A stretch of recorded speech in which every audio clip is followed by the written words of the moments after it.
మనకి ఒక్కొక్కసారి ఒక్కొక్క డైట్ చాలా ప్రాచుర్యంలోకి వస్తుంది. డెఫినెట్. లైక్ కీటో డైట్ కావచ్చు, లేకపోతే ఇదివరకు ఒకసారి జీఎం డైట్ అని, ఇలాంటి కొన్ని డైట్‌లు అవును. చాలా మంది ఫాలో అవుతుంటారు. అఫ్‌కోర్స్ అది మనకి సరిపోతదా లేదా ఇదంతా మనకి ఆలోచించే అంత టైం ఉండదు. ఇంకా చెయ్యాలనుకున్నప్పుడు చేస్తాం.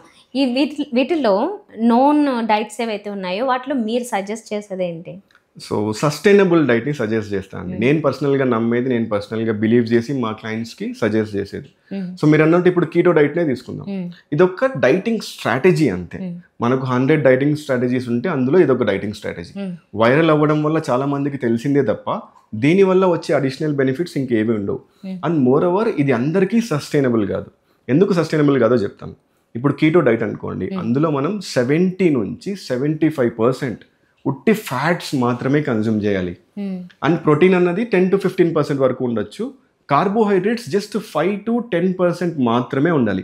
To put in to perception, మనం ఇందాక మాట్లాడుకున్న 2000 క్యాలరీ డైట్ ప్లాన్ని తీసుకుంటే అందులో ఫ్యాట్ అన్నది మనం 75% తీసుకోవాలనుకుంటే 165 గ్రామ్స్ ఆఫ్ ఫ్యాట్ని తినాల్సి ఉంటుంది. సో మీకు అర్థమయ్యేలా చెప్పాలంటే రోజుకి 1.5 కేజీన్నర పన్నీర్ తినాలి. హుహు. ఎంత కష్టం. ఒకరోజు తినొచ్చు, 2 రోజులు తినొచ్చు, 3 రోజులు తినొచ్చు. It won't be sustainable. Hmm. మనం దాన్ని కంటిన్యూస్గా మెయింటైన్ చేయడం అన్నది జరగదు. అవును. అందుకే దాన్ని నాన్ సస్టైనబుల్ అప్రోచ్ అంటాం అనమాట. మనం డైట్ని ఎప్పుడూ ఒక లైఫ్ స్టైల్లా కన్సిడర్ చేయాలి కానీ ఒక పర్పస్లా ట్రీట్ చేయకూడదు. అలా సస్టైనబుల్గా కన్సిస్టెంట్గా మనం ఫాలో అవ్వాలంటే మన డైట్ అన్నది మనకి ఇష్టం వచ్చినట్టు, మనకు నచ్చినట్టు ఉండాలి. అప్పుడు మనం దాన్ని ఈజీగా అడాప్ట్ చేసుకుంటూ మనం లైక్ లాంగ్ రన్ వరకు కంటిన్యూస్గా ఇబ్బంది లేకుండా ఫాలో అవ్వచ్చు అనమాట. ఓకే. వెరాజ్ ఇలాంటి కీటో డైట్స్ వంటివి మనం కష్టపడుతూ ఇబ్బంది పడుతూ ఫాలో అవ్వాలి. అప్పుడు మనం దాన్ని ఎక్కువ రోజులు ఫాలో అవ్వలేం. అవును. సో నేను పర్సనల్గా సజెస్ట్ చేసేది ఏంటంటే మీరు రెగ్యులర్గా ఫుడ్స్ ఏవైతే తీసుకుంటున్నారో అవే తినండి, బట్ పోర్షన్స్ని కంట్రోల్ చేసుకోండి.